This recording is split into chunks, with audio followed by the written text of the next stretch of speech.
তোদের কারোর বই নেই? বেশ,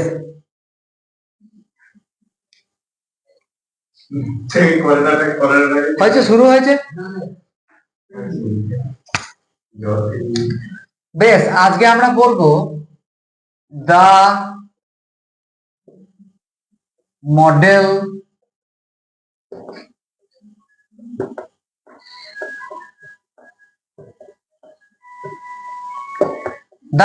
মিলিয়নিয়ার।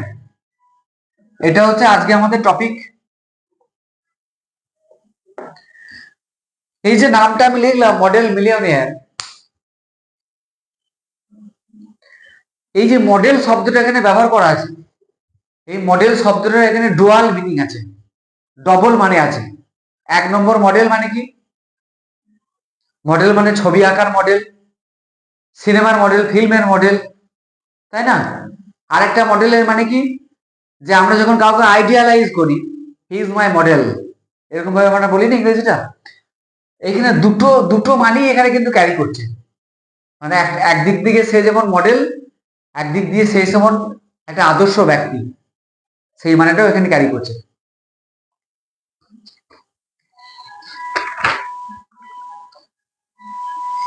পড়ানো শুরু করছি, দেখ। আনলেস মানে খুব সুন্দর পড়া, মানে পড়েও মজা, পড়িয়েও মজা। মনে হবে যে না, কিছু একটা শুনলাম, কিছু একটা শিখলাম জীবনে। আনলেস ওয়ান ইজ ওয়েলদি, যতক্ষণ না পর্যন্ত একজনের ওয়েলদি,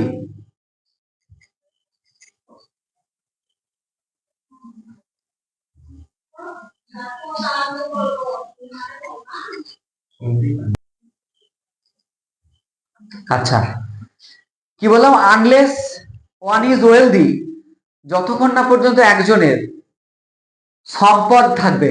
ওয়েলদি মানে সে যতক্ষণ পর্যন্ত ধনী হবে। তার আগে একটা কথা বলে দিই, এই পড়াটা, আচ্ছা আমি একটু শুরুটা এইভাবে করতে হবে। পড়াটা করতে গেলে আমাদের 5টা ক্যারেক্টার সম্পর্কে আমাদের জানতে হবে। 5জন ক্যারেক্টার, ঠিক আছে, যাদেরকে নিয়ে এই স্টোরিটা লেখা আছে। 1 নম্বর হচ্ছে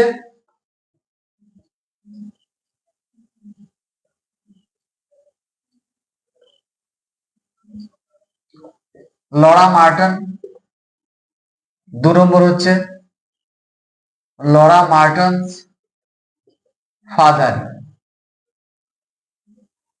3 নম্বর হচ্ছে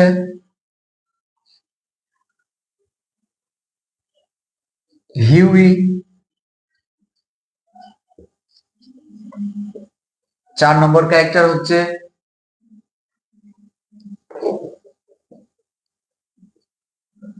অ্যালান ট্রেভর পেইন্টার, প্রোটাগনিস্ট মানে কি? Main character Laura. Laura Laura লড়াকু, বুঝে গেল?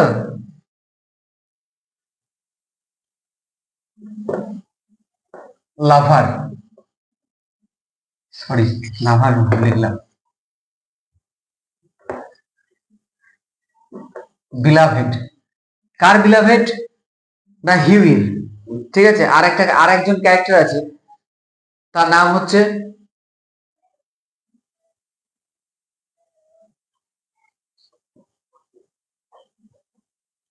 ব্যারন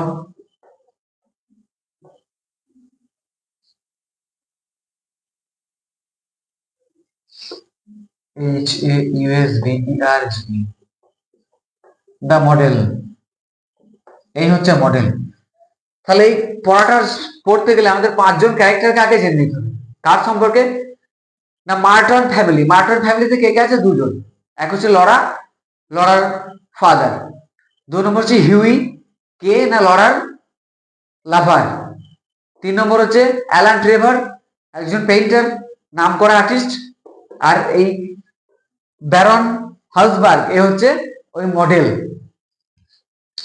এখানে আমরা ওকে 2 রকম ভাবেই পাবো। মডেল মানে ও কোনো পেইন্টার যখন ছবি আঁকে তার সামনে একজন মডেলকে রেখে যেরকম ছবি আঁকে সেরকম সেই মডেল হিসেবেও পাবো, বা একজন মডেল ক্যারেক্টার হিসেবেও আমরা ওনাকে পাবো। এই যে পড়াটা দ্য মডেল মিলিয়নিয়ার, এর এখানে অস্কার ওয়াইল্ড যেটা বলতে চেয়েছেন সেটা হচ্ছে, আমরা সবাই ওয়েলথ ওয়েলথ ওয়েলথ করে লাফাই না, পয়সা পয়সা পয়সা, হোয়ার ফ্রম আই গেট পয়সা, কোথা থেকে আমি পয়সা পাবো। কিন্তু ইনি বলতে চাইছেন the ultimate wealth is kindness rather than material riches. ঠিক আছে, প্রকৃত সম্পদ আমাদের কাছে যদি কিছু হয়ে থাকে সেটা হচ্ছে কি, কাইন্ডনেস, আন্তরিকতা, কখনই সেটা ম্যাটেরিয়াল রিচেস নয়। আমি সামাজিক দিক থেকে বা অর্থনৈতিক দিক থেকে আমি কতটা ধনী, আমার কত পয়সা আছে, that doesn't matter. How kind I am to the others, that's the fact. এটা হচ্ছে এই পড়াটার মেন বিষয়বস্তু। এবার দেখ, পড়াটা শুরু করছি।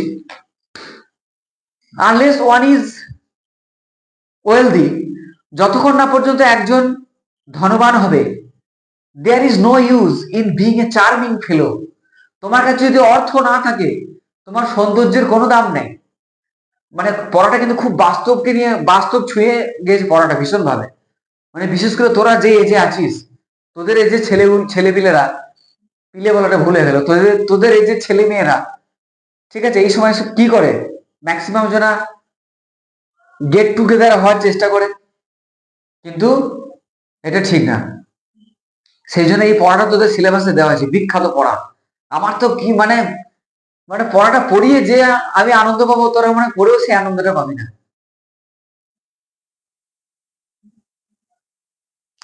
তারপরে কি বলছে, ভালো করে প্রত্যেকটা লাইন কিন্তু ভালো করে বুঝবি।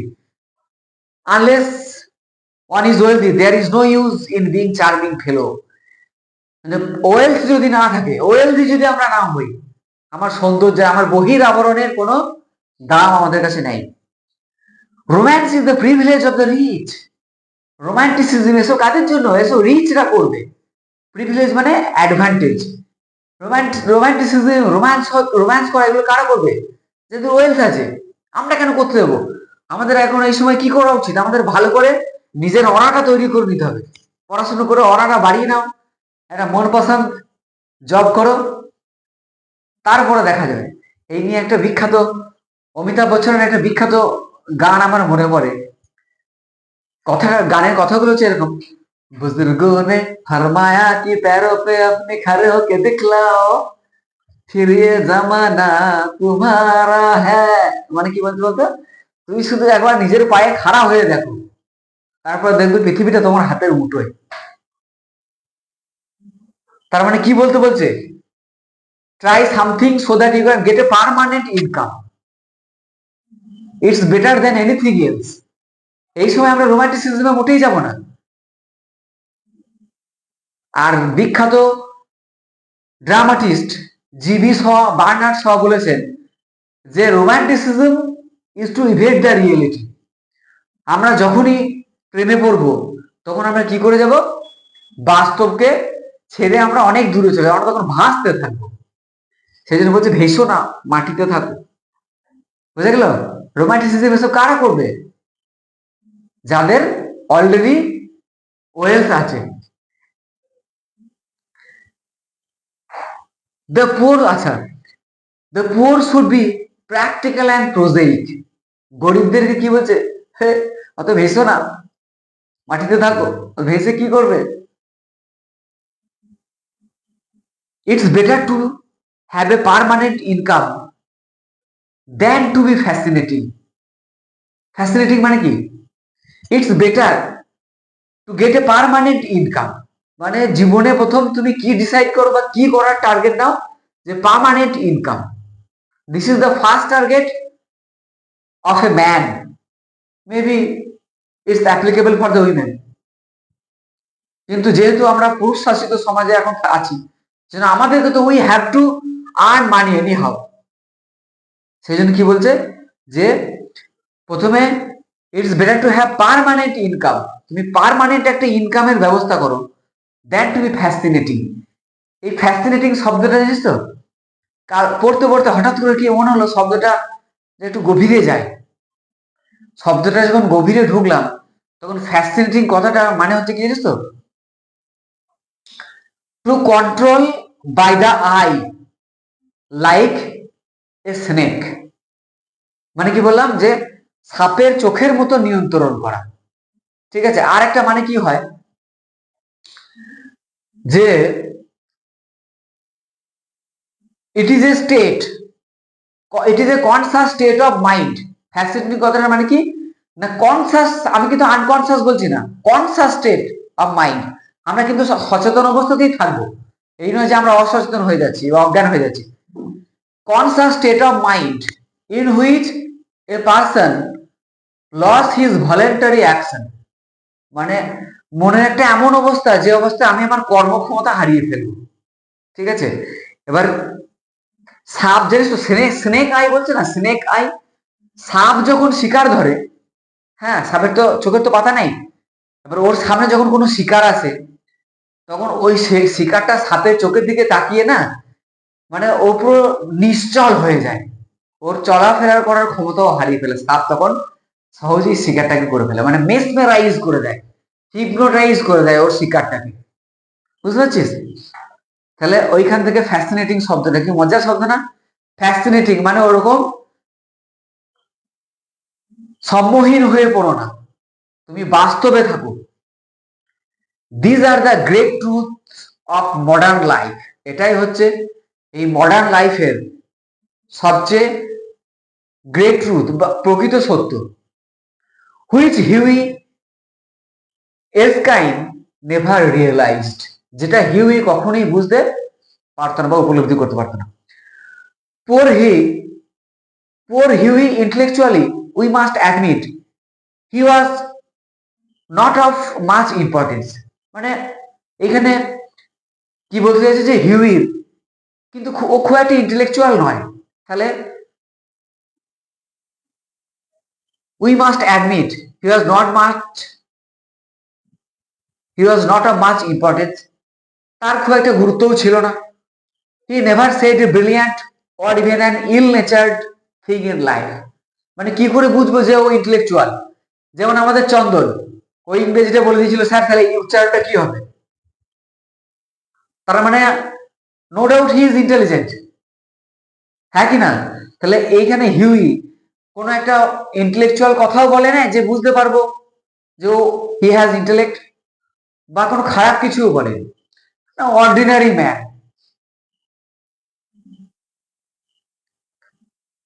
But then he was wonderfully good looking. কিন্তু একটা জিনিস যেটা আমরা বুঝতে পারছি কি না, he was wonderfully good looking, সে মারাত্মক সুন্দর দেখতে। কে মারাত্মক সুন্দর দেখতে? হিউই। তাহলে আমি একটা কথা তোদেরকে বারবারই বলে থাকি, যে আমাদের এই বহির আবরণ, যে আমি বাইরে থেকে কতটা সুন্দর তার কোনো মানে নাই, ভিতরে আমার যেটা আছে সেটাই আসল জিনিস। তাহলে যদিও একটা কথা আছে, thing of beauty is joy forever, কিন্তু intellectual beauty is the main thing. We must have to be intellected. ঠিক আছে, আমরা কখনোই কাউরির বাইরে থেকে দেখে আকৃষ্ট হব না, তার ইনার কোয়ালিটি আমাকে দেখতে হবে। এই নিয়ে জিবি শয়ের যে আর্মস অ্যান্ড দ্য ম্যান, আমরা যে নাটকটা পড়েছিলাম, ওখানে একটা কন্ট্রাস্টও আছে। একজন আগলি, মানে খুব একটা আগলি না, কিন্তু অতটা সুন্দর নয়, একজন ইন্টেলেকচুয়ালের সঙ্গে একজন হাই ফাই দেখতে, মেজর সার্জিয়াস আর ব্রাঞ্চলি, এদের দুজনের মধ্যে একটা কন্ট্রাস্ট দেওয়া আছে। সার্জিয়াসের ম্যাগনেটিক গ্ল্যান্স, যাকে দেখলি সবাই মুগ্ধ হয়ে যায়, কিন্তু ডাল হেডেড, ব্রেনে কিছু নেই। তাহলে সবসময় যে বাইরের লোকটা আমাদের কথা বলবে তা নয়। এখানে তাহলে আমরা কি দেখতে পাচ্ছি, যে সৌন্দর্যের সঙ্গে ইন্টেলেকচুয়ালিটির যে একটা কন্ট্রাস্ট, সেটা কিন্তু আমরা এই পড়াটায় দেখতে পাচ্ছি। হিউইকে কি বলেছে না, মানে কোনো সন্দেহই নাই যে খুব সুন্দর দেখতে।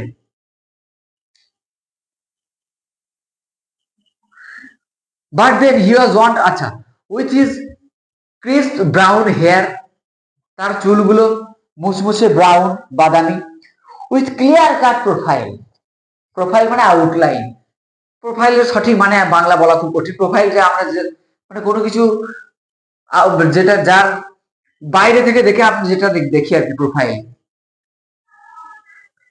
অ্যান্ড হিজ গ্রে আইজ, এবং তার চোখগুলো কেমন ছিল? ধূসর। He was as popular with men as he was with women. শুধু সে যে পুরুষদের কাছে জনপ্রিয় ছিল তা কিন্তু নয়, সে নারীদের কাছেও জনপ্রিয় ছিল, লাইক মিন্টু।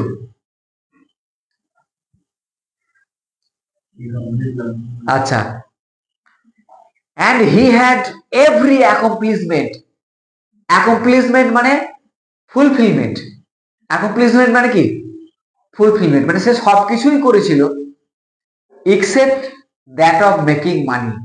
শুধুমাত্র সে পয়সাই উপার্জন করতে পারে না, আর সে সবই করতে পারে। তাহলে এটা একটা চরম পরিহাস করা ওকে নিয়ে।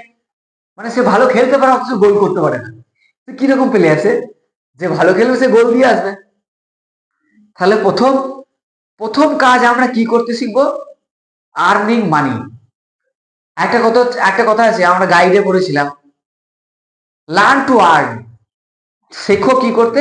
টু আর্ন, আর্ন করার জন্য। তাহলে আমি যত বেশি লার্ন করব তত বেশি আর্ন করব। বুঝতে পারছিস? His father. আচ্ছা, এখানে যে অ্যাকমপ্লিশমেন্ট শব্দটা আছে দেখ, এখানে শেষে আছে দেখ SPLISHMENT, অ্যাকমপ্লিশমেন্ট। হ্যাঁ, আর একটা শব্দ আছে অ্যাকমপ্লিশ, সেই ওই ওয়ার্ডটার শেষে আছে PLICE, অ্যাকমপ্লিশ। ওই কথাটার মানে হচ্ছে অ্যাসিস্ট্যান্ট অফ ক্রাইম। মানে ক্রাইমের যে কেউ যদি অপরাধ করে তাকে যে সহযোগিতা করবে তাকে বলে অ্যাকমপ্লিশমেন্ট, অ্যাকমপ্লিশ। ওই শব্দটা কিভাবে মনে রাখবি?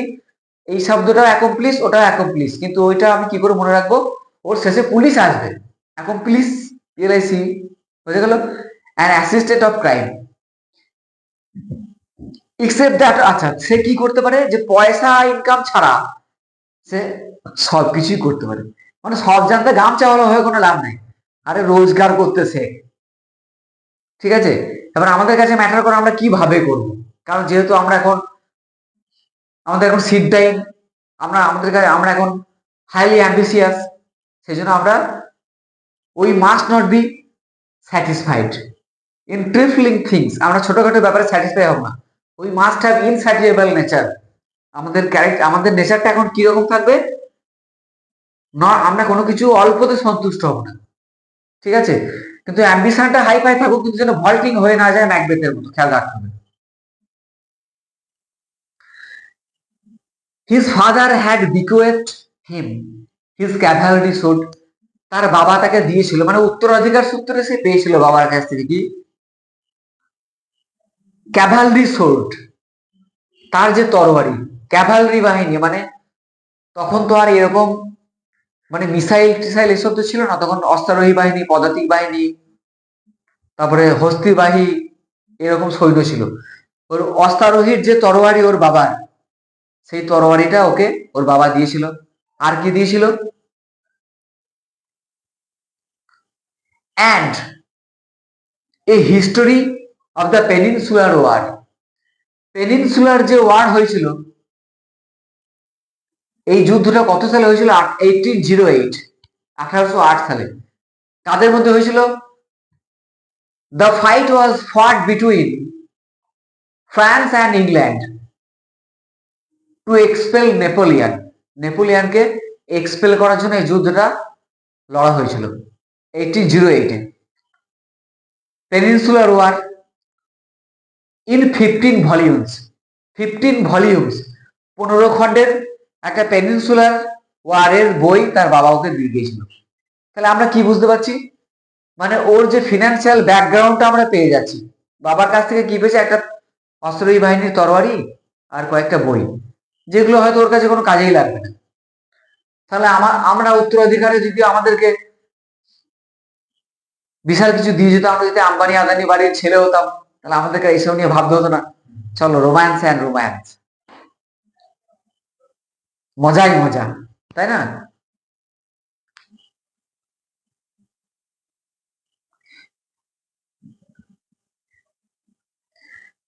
Huey hung the first over his looking glass. Hung, HUNG Hang, এটা কি না হ্যাং ভার্বের V2 ফর্ম। হ্যাং মানে ঝোলানো, হ্যাং হাং হাং। আরেকটা আছে HUNG হ্যাং, মানে সেটা হচ্ছে ফাঁসিতে ঝোলানো, hang hanged hanged, is hang to death, তাকে ফাঁসিতে ঝোলানো হয়েছে। তাহলে ও একটা খণ্ড ঝুলিয়ে রাখলো কোথায়? ওভার হিজ লুকিং গ্লাস, আয়নাতে রাখলো। অ্যান্ড লুকিং গ্লাস, আচ্ছা, put the second on a self, second ওয়ানটা একটা সেলফে রাখলো, বিটুইন রাফস গাইড অ্যান্ড বেইলিজ ম্যাগাজিন, দুটো বই, এই দুটো বইয়ের মাঝে ও রাখলো। অ্যান্ড লিভড অন 200 এই ইয়ার, 200 পাউন্ডস, এবং সে তার এক বছরে তার কত কত খরচে সে চালিয়ে ফেলে? 200 পাউন্ডস। তাহলে ওর যে এক্সপেন্ডিচার মানে খরচ একটা বছরের, সেটা কত বলা হচ্ছে? 200 পাউন্ডস, 200 পাউন্ড। তাহলে আমরা আমরা নিজেদেরকে এমন ভাবে তৈরি করব না যে আমাদের ইনকামটা হিসাব করা যায় বা আমাদের এক্সপেন্ডিচারটা হিসাব করা যায়। ঠিক আছে, আমরা সবকিছু কি করব? আনলিমিটেড করব, তাই না? এই 200 পাউন্ড ওর কাছে খুবই সামান্য, বা ওই সময়কালে 200 পাউন্ড খুব সামান্য। 200 পাউন্ডে একটা এক বছরও চালাতো, মানে ওকে একটা বাজেটের মধ্যে থাকতো, তো বাজেটের বাইরেও যেতে পারতো না।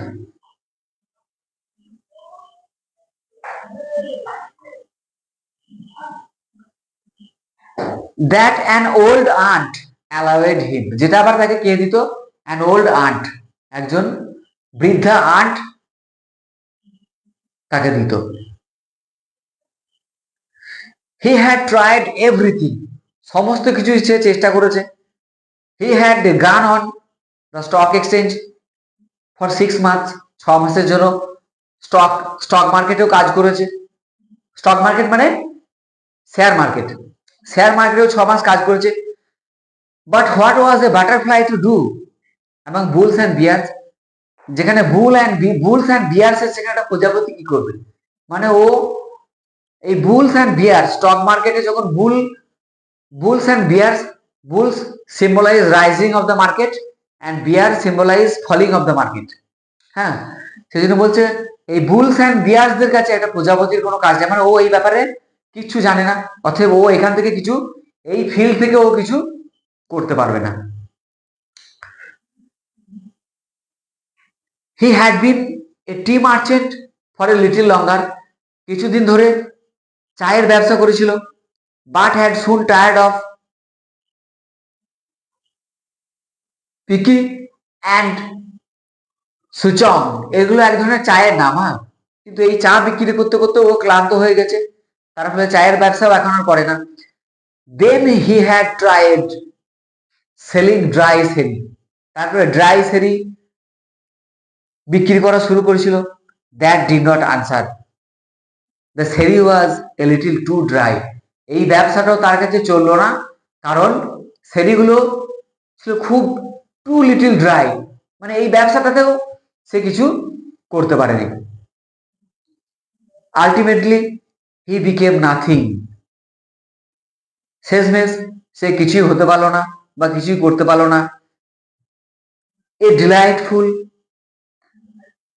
আনন্দময়, ইনএফেকচুয়াল মানে যার কোনো এফেক্ট নাই, ইনএফেকচুয়াল মানে ইনসিগনিফিকেন্ট ইয়াং ম্যান, যুবক, একজন delightful ineffectual young man with a perfect profile and no profession, যার প্রোফাইলটা সাজানো গোছানো কিন্তু তার কোনো প্রফেশন নেই, সে he is not able to earn money. বুঝে গেল? তাহলে এই প্যারাটা পড়ে আমরা কি বুঝতে পারলাম?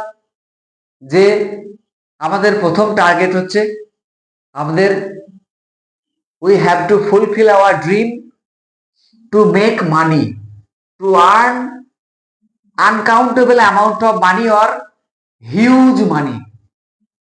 ইনকাম করতে গেলে আমাদের কি করতে হবে? আমাদেরকে আমাদের লক্ষ্যের দিকে আস্তে আস্তে এগিয়ে যেতে হবে। তা করতে গেলে আমাদেরকে কি করতে হবে? কখনোই আমরা কি করতে পারবো না, মানে রোম্যান্টিসিজম, মানে রোম্যান্স বা রোম্যান্টিক যে ক্রিয়াকলাপ সেগুলো আমরা করতে পারবো না যতক্ষণ না পর্যন্ত আমরা হিউজ পরিমাণ মানি আমরা ইনকাম করবো।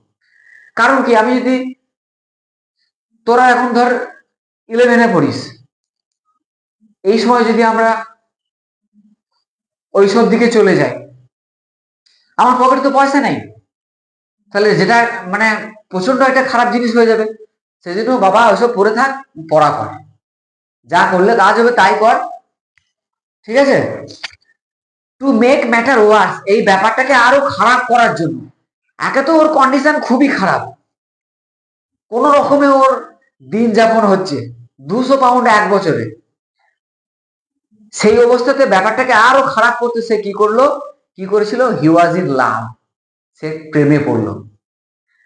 তাহলে বেকার ছেলে যদি প্রেম করে তার কি অবস্থা হয় বলতো, না পারবে তাকে একদিন বিরিয়ানি খাওয়াতে নিয়ে যেতে, না পারবে তাকে একটা আইসক্রিম পার্লারে নিয়ে গিয়ে আইসক্রিম খাওয়াতে, না পারবে তার সঙ্গে কোথাও বাইরে ডেটিং এ যেতে, কারণ পকেট তো ফাঁকা, যাই কিছু করবি পয়সা তো চাই। সেই জন্য আগে আমরা কি করব, পয়সা আর্ন করতে শিখবো। The girl he loved was Laura Merton, যে মেয়েটাকে সে ভালোবাসতো তার নাম কি ছিল, লরা মার্টন। লরা, আমাদের একটা নভেল ছিল এমএ তে,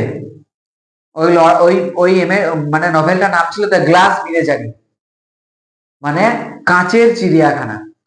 ওইখানের যে লড়া আমাদের ছিল, ওই লড়াকু ছিল না, কিন্তু আমাদের লড়া মনে হচ্ছে একটু লড়াকু হতে পারে, যেহেতু প্রেম করতে গেছে মানে নিশ্চয়ই তার সাহস আছে, মানে লড়ার ক্ষমতা এই লড়ার আছে।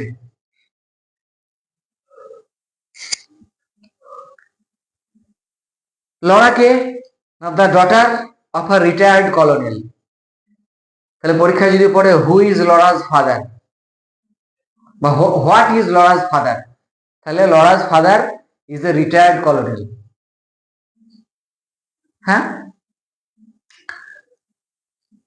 হু had lost his temper and digestion, তার মেজাজ এবং হজম ক্ষমতা দুটোই হারিয়ে ফেলেছিল ইন ইন্ডিয়া, ভারতবর্ষে এসে। And had never found either of them again, সেই দুটো জিনিস আর সে কখনোই ফিরে পায়নি, মানে ওর মেজাজ আর হজম ক্ষমতা এরপর থেকে ওই দুটোকে আর কোনোদিন ফিরে পায়নি, মানে ওর বদ হজম হয়ে যেত আর ও বদ মেজাজই ছিল। Laura adored him and he was ready to kiss her shoestrings, Laura তাকে খুব ভালোবাসতো এবং সেও তার জুতোর লেস যেটা বলে সেইখানে চুম্বন করার জন্য প্রস্তুত ছিল। they were the handsomest couple in London, তারা ছিল ওই লন্ডন শহরের মধ্যে সবচেয়ে সুন্দর জুড়ি। and had not a penny piece between them, কিন্তু তারা খুব একটা বেশি কিছু করতেও পারতো না। The colonel was very fond of Huey, কিন্তু কলোনেল হিউইকে খুব ভালোবাসতো। কলোনেলটাকে, ওই কলোনেলটাকে লরাজ ফাদার, ও কিন্তু হিউইকে খুব পছন্দ করতো। কারণটা কি, very fond of Hughie but would not hear any engagement, কিন্তু এনগেজমেন্টের ব্যাপারে কোনো কথা শুনতো না। ও যদি বলতে চাইতো যে আমি আপনার মেয়েকে বিয়ে করতে চাই, ওসব হবে না, ঠিক আছে।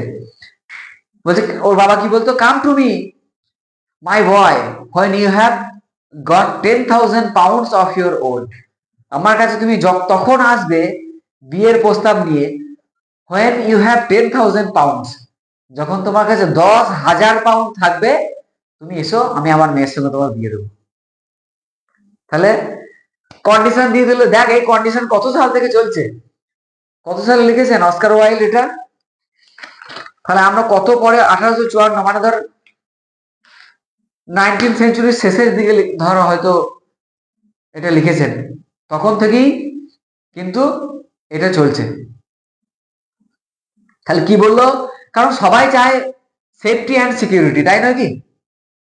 তাহলে তো বলবেই যে 10,000 পাউন্ড যখন তোমার কাছে থাকবে বয়, তখন তুমি এসো, আমি ভেবে দেখবো।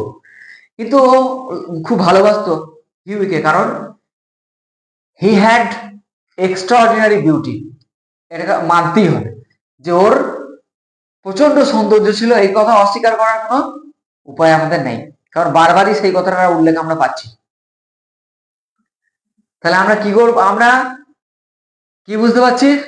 আমাদেরকে কি বলবে, কি করিস, তখন জিজ্ঞাসা করবো স্বাভাবিক কথায়। তখন তখন আমি কি বলবো? যে না, কি বলবো, আমি সব জানতে গান চলাম, তাই না? তাহলে এটা একটা চরম নিজেকে নিয়ে পরিহাস হবে। তোমার যতই জ্ঞান থাকুক, যত কিছুই থাকুক, যতক্ষণ না পর্যন্ত you will establish yourself in this society, you are nothing. তুমি কিছুই নও। নিজেকে প্রথমে এস্টাবলিশ করো, বুঝে গেল? Make yourself stable like an oak tree. একটা ওক গাছের মতো নিজেকে ফার্ম করো, দৃঢ় করো, তারপরে তোমার সবকিছু দেখা যাবে।